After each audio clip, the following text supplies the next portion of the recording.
What's up guys, and welcome back to another episode of the RTG career mode. It is episode number 34 on the back of our draw with Everton and our fantastic start to this season. Only one loss coming on the opening day.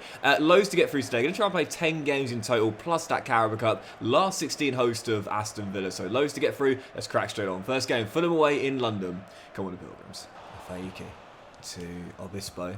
Now Vandenberg's the Dutch boys link up, and there's the main man this season. 8 goals already. And make it 9. Oh, no. So close to his 9th of the season already. Dinking over Castells just wide the post. He is in the mood. I've targeted him that golden boot this season. On course for 40 right now. Said it in the last episode, didn't we? You know, last season 14 goals. The year before that 13. The natural order of things would see him get to 15 this year. Based on the pace to start this season off, that is a dead cert. But of course, a long way to go. Long old season. Oh, Kante! He's in the mood! Ibrahim! Kante! He's on absolute fire! What a touch! That was absolutely incredible! Best start to a season we've had since joining the Premier League, and number 9 the main reason why, with goal 9 for the Premier League already this season. But I don't want to overthink this, man. I don't want to dwell on it. I just want to keep the games coming. Let's move right on to the next one. There's always been this debate within sport about what's more impactful on a team. Less rest time or more rust time. Ordinarily, I believe that the more rest days you can have, the better. But right now, I don't want them. I don't want to rust. I don't want to get disrupted in my rhythm. I want to keep on playing. Following game, Crystal Palace at home. Come on the Pilgrims. Stamina is a huge issue for several players in this team. It's kind of like mixed, you know. There's certain players that can play every game, like, you know, Vandenberg. But then there's certain players that need a breather after every game. Like Tedden, for example, missing out on this one here. With Aston Villa in the week, we will have to make changes for that Cup last 16 game, no doubt about it, but at the moment... Oh, Coops, what a save! And the rebound turned in. It's the Premier League where we're looking incredibly impressive. Second already, but won't be after this loss. That's the moment there where you've got to play smart. You know, Coops has made the save. Get on the line with Mariko. What are you doing? He's like 5'2". Like, what? He's not going to win that aerial duel. Those little individual errors there that can cost you big time. Fernandes is dispossessed and... Oh, what a let-off. And that was a pass!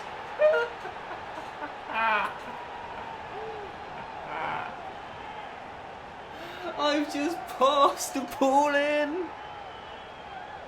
I absolutely mugged it up. I meant to press the circle button and press the X button. I've just passed it into the bottom corner. That is so cool. That is absolutely hilarious, man. But, you know, that's the thing. When you're in form, and how often do I say this? When you are in form, those sort of things just happen. Those sort of things just continue to work in your favour. You know, it's the cruel nature of life. We've talked about this many times now. But, you know, when you're up, things like that just keep happening to you. We were just gifted that chance for a poor pass across the goal. And even though I thought I totally messed it up, it still went in. Yet when you're down, you've got to be inch perfect in every single endeavour. It's the cruel nature of life. It rewards those that are already doing well. That's a great ball through. Mukoko one-on-one. Out comes Coots. He's rounded him. Oh yes, Darko off the line. And again, case in point. This has been a tough game. This really tough. See Palace winning this. And to be fair, they would probably deserve it as well. I've not been at my best. Got very lucky for the goal. Clearance off the line. Yeah, this is not quite being the performance that we need. If we're to show teams this season, we can pull off a Nottingham Forest and finish top 4. By the way, how good were they on Saturday? Honestly, absolutely phenomenal. And there were question marks on the back of their loss to Bournemouth. I think they answered those questions, don't you? Incredible. Whittaker, down the left-hand side. Golden chance. Kante's at the back sticker. Float one into him. It's Ibrahim Kante! You can't stop the king. He's absolutely dominating. Plymouth in front. And our number 9 has a brace. Oh, no. No. Mukoko. Mukoko didn't want to overcommit. What a game. This has been so tough, honestly, man. Palace deserve a point, so they've been a better team out there. This has been a tough game. Really tough game. Can we find a late winner? Harvey Vale off the bench. Randell. Vandenberg. Ibrahim for the win! With the final kick of the game, King Kante bails Plymouth out again. How many times has he popped up with a last-minute leveller or winner throughout the course of all 5 of these seasons now? First it was in the Championship, now it's in the Premier League, and I don't doubt if we do end up qualifying for Europe for next season, he'll be doing it in midweek fixtures as well. King Kante to the rescue again. I have only ever had one player who I think has been more clutch for me than Ibrahim Kante within my career modes, and he earned the nickname Clutch. Callum Clutch Wilson. For those that have been watching me for a while, you'll remember in my Swansea Football Manager save and my Middlesbrough career mode, that guy literally always popped up late with a goal when I needed him. All I'll say is, Callum, I think you got company, mate, because Kante is just as clutch. And we've only done 5 seasons. Goodness gracious. Right, following game, Aston Villa League Cup last 16 going for a place in the quarterfinals for the 2nd year in a row. Come on, the Pilgrims. You might have had an incredible start in the Premier League this season, but don't think I'm forgetting about this. The well-known fact that Doxy Boy has not reached a domestic cup semi-final yet in FC 25, let alone final. Is this going to be the year we finally do it? Strong lineup for the game. As Coots between the sticks is beaten with the final kick of the half. I just can't do it. I genuinely, at this rate, I genuinely could see us winning a Premier League before getting to an FA Cup semi-final or Carabao Cup. I'm not one to make excuses. I'm sure there's nothing coded into the game to make the cup clashes harder. I'm adamant it is just a purely psychological thing and I just can't handle the pressure. But it is a bit sus, isn't it? Let's be honest here. After all these seasons, in now 2 different saves, it's not happened once yet. As Sanko fires in a leveller, 27 to go. Can we find a winner? There's a chance for Villa to win it. Timon snuffs it out. And that is going to do it. Is there one last chance? No. Ref calls time and that will do it. Well, when it goes to penalties, we know it pretty much always only ever goes one way. So I'm not feeling confident. We've won 1 in the save, but lost all the other ones. Are we going to get a rare penalty shootout win, or will our progress end here? I'm tempted just to go completely left field and flip it on its head. So you have like the worst penalty takers first, and then just see if I can confuse Aston Villa, because why not? Nothing else is working, right? I want O'Brien in the top 5. I feel quite confident with him, so let's take out Harvey Vale, and yeah, let's just go straight into it then. Penalty shootout, and it's going to be Randell to take. One of the OGs here with Plymouth Argyle. Sends the keeper the wrong way. Jonathan David, the Canadian, has it saved. And Lewis O'Brien, who was brought off the bench, has given us a 2-goal lead. And it's going to be Yuri Tielemans, the Belgian, next. Who scores? Well, we're going to stick to the strategy. Go that way, score that way, keep going that way. Rak Saki, the ex-Crystal Palace forward, also scores. And we're 100% as Noah Lang also scores. Surely at some point keeper's going to change, right? Surely. But I'm not yet. Ali McCann has it saved. Leon Bailey has it saved! And that means that Sanko can send us through on penalties. Now this is when you know things are going in your favour. Doxy Boy winning a penalty shootout? Are you serious?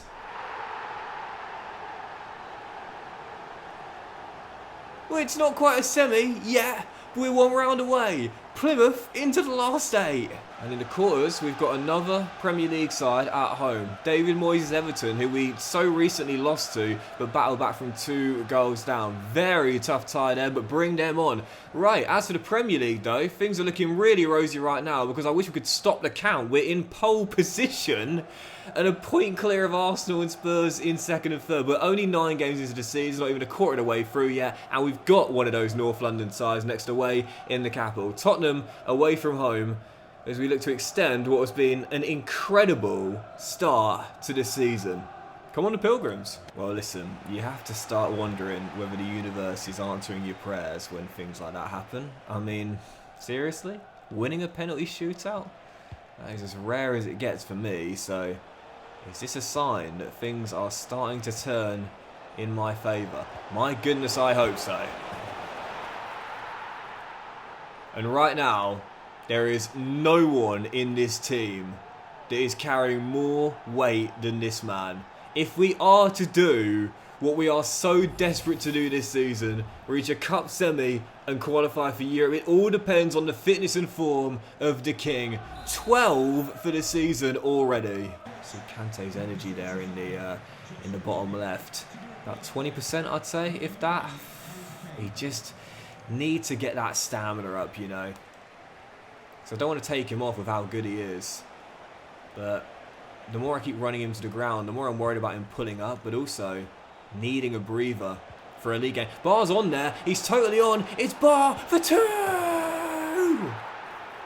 Well, if it's not one, Togolese forward, it's another. Robert Barr's third of the year. Plymouth in North London. 2 goals up, and as things stand, extending the lead at the top. Do you remember when I said that in an RTG, there's always a moment in time where you go from being the little team that goes away against one of the bigger clubs in the country and just says, we'll take any kind of draw we can get and call that a bonus, to a moment where you start going away against any team and saying, we can beat them, we match up, we're good enough to get a win. It's now. This is the moment. We are no longer Little Plymouth Argyle. We're the Pilgrims on the rise and believe they can take anyone. Spurs down, Plymouth further clear at the top. Oh, that's so cool as well. Saka has just won the Ballon d'Or. That's the first time I've ever seen Bukayo win it in any of my saves. That's absolutely class. Possibly a future sight in real life. I'd love to see it, man. I'm not an Arsenal fan, but I absolutely love Saka. Great player, but also phenomenal young man. Such a great role model. And what a great example he is for young kids all across the country as well. But hopefully his team don't get into good form right now in the save, because we're 3 points clear of them going into our following game. Yet next up, Brighton in Devon right now in pole position, 3 clear of the Gunners and Chelsea, and 4 clear of Newcastle and Spurs as well. Phenomenal start, only 1 loss on the board and 7 wins already. Let's get win number 8. Come on, the Pilgrims. Question marks in the transfer window for Plymouth. Why would they only sign 1 player on a free transfer when they're trying to take the next step? Well, the gaffer said he trusts the team, he's going to run it back. Most important thing, keep the band together, keep the star players together. Mumba, Coops, Vandenberg, my lord. Bar. Oh! Speaking of Bar, crossbar rattled there. Kante and of course Fernandes as well. And as things stand, it's paying off. 18 in though against a Brighton team who we always lose against. This is a real test of character. I don't think we've beaten Brighton in the entire save, you know, because in the Championship year we lost to them back to back, and then in the Premier League, the next 4 games, I don't think we've beaten them yet. I know we drew them away last season, can't remember the home game, probably lost it. But yeah, our record against Brighton, played 6, won 0. And now this is going to be the 7th game without a win against them. I keep talking about Leeds being our main rivals. Nonsense. It's this Brighton team. I can't beat them. Bar, Vandenberg, Fernandes. Can Plymouth get a chance late in a game they've had basically none? Davey on the ball. Just can't break them down. As Mumba slides through Whittaker. Fernandes. Davey goes for goal. Oh. Another game without a win against Brighton. But I'll take a point. Such a tough team for me to face, man. I'll take the point. The Gunners won a 5-goal thriller against West Ham and then beat Aston Villa yesterday on the Saturday as we play on the Sunday. That is what you need to do to win titles as well. We saw Liverpool get that massive, massive win against a great in-form Bournemouth team on the weekend. It's the big tests. Can you get through the big tests? If you can win championships. I'm not sure Plymouth can do that just yet consistently. Maybe on occasion, but you've got to do it every game if you want to be the champion. Following game, only way we return to top of the table is winning this one. Burnley away at Turf Moor. Come on, the Pilgrims. Yeah, I thought Liverpool were excellent on Saturday, weren't they? Really, really good. I mean, you know, you go to Bournemouth away. They've been excellent this season, the Cherries, especially in Dorset. And big test of character for Arnie slot side. And talk about getting through it and passing that test with flying colours with that 2-0 victory as McCann finds Fernandes down the right-hand side. So that's what we've got to do. Disappointing slip up to Brighton, but just put it right in the next game. And I'll take the bit of luck as well. I'm not sure he's claiming it, but he caused it. Davey Vandenberg with the opener. And I'll be honest, not a great game, but that is going to do it. And Plymouth grind out the win, and like we said, that's what you've got to do. Vandenberg's deflected effort the difference, and the Pilgrims back on top of the Premier League table. Long way to go though. Not overthinking this, just taking it game by game. 3 clean sheets in a row now as well. Only 9 conceded for the season. Plymouth Argyle looking strong at the back and strong in form following contest. 5th place, Enzo Maresca's Chelsea coming to Devon. Let's keep it going. Come on the Pilgrims. 25 to play. Poor game this, really poor game. Not much going on at all. Goals starting to dry up now as Cole Palmer steps inside. Coops makes the save and Tedden just hoofs it with 22 to play. As things stand, going for our 4th straight clean sheet. No losses since the opening day. It's going to be tough here. Palmer through again. Coops with the save again. It's about to be 2 goalless draws in 3 games. Both coming in Devon. Goals drying up. Can't afford that to happen if we are to stay where we are right now. Just haven't really had a chance as Mumba finds Whittaker down left-hand side. But we know with Kante in the team, with how good he is in later game situations, all he needs is 1. If he gets it, I feel confident he'll take it. Kante around the last man. Kante! What a rocket! It's why he's the clutch king, the king of clutch, the king of Togo, and the king of Devon. Ibrahim Kante, 1 chance, 1 shot, 1 goal, and Plymouth with a massive win over Chelsea. What a strike, son! A few days ago, the NBA world was stunned into silence when we saw probably the biggest, most shocking trade in the history of basketball, with a generational talent in Luka Doncic getting sent to the Lakers for, let's be honest, a relatively low return. And it posed a very interesting question. Who would you not trade to acquire a superstar like Luka? Only a handful of players in the league, I would say, are not as valuable as Doncic, and I'd say the same about Kante right now. There are very few players in world football I would swap Ibrahim Kante for. Because whilst there are question marks over his fatigue, there's no question marks over his ability, and certainly none over his potential. A generational talent having his best season in pro football. Following game, let's even get another one here. Leicester away at the King Power. Come on the Pilgrims. I do want to say as well, I feel so sorry for Dallas fans and what's happened over the past few days, because I'm not one to believe in conspiracy theories. When something like this happens, I normally just think, Occam's razor, you know. But in this case here, I do think something's up. I really do, because this is a generational talent at 25 years old. And you can say question marks over fitness and conditioning or whatever the reason Nico gave. But at the end of the day, they didn't even ship him to any team, the highest bidder. They just sent him to the Lakers for, again, let's be honest here, Anthony Davis, heck of a player, but a relatively low return. They didn't get Austin Reeves. They didn't get Dalton. It was an incredibly low return for a generational superstar, where again, they didn't even test the waters. The only organisation they contacted was the Lakers. I'm not one to normally believe in conspiracy theories, but to me, I mean, that's bizarre enough for any really good player, but for a generational superstar? I don't know, man. That seems a bit sus to me. It's a ball through. It's onside.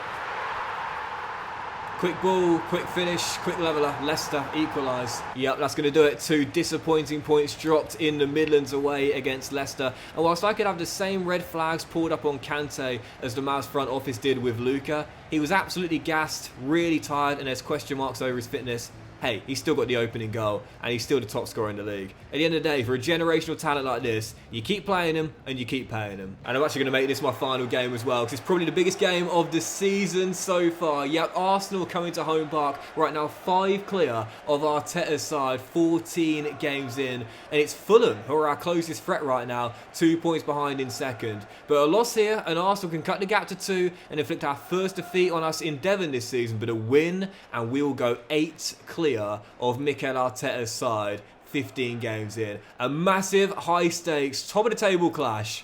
Come on the Pilgrims. Yeah, look at Kante, man. 23% fitness pre-game. Before a ball had even been kicked. He's not fit enough to start this game.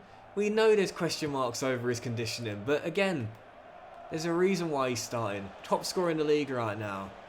If he gets a chance, you know he's going to take it.